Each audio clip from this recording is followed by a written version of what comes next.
for most people in the traditional Irish music community, we've lamented the fact that most of the festivals have disappeared this summer, and for me in particular, the one I miss most was the annual Willie Clancy Summer School. So since that's gone, it's given me time to reflect, and I remember the first time I ever went down to that festival was in the year 2001, and the first teacher I ever had there was a man called Kieran O'Malley from Achill Island. So I said I'd play a tune to kind of honour that, since it didn't happen this year.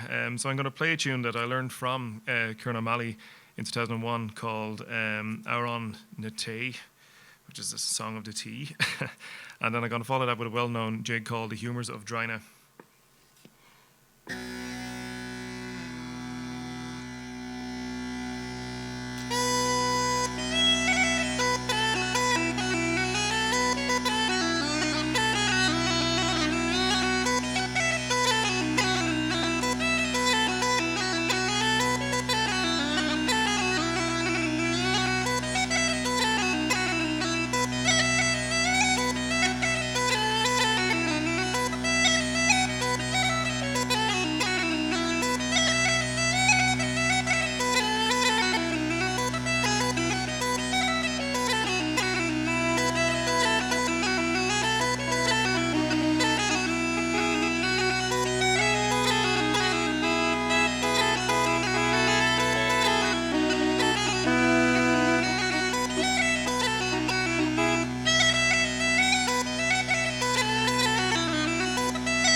Very much.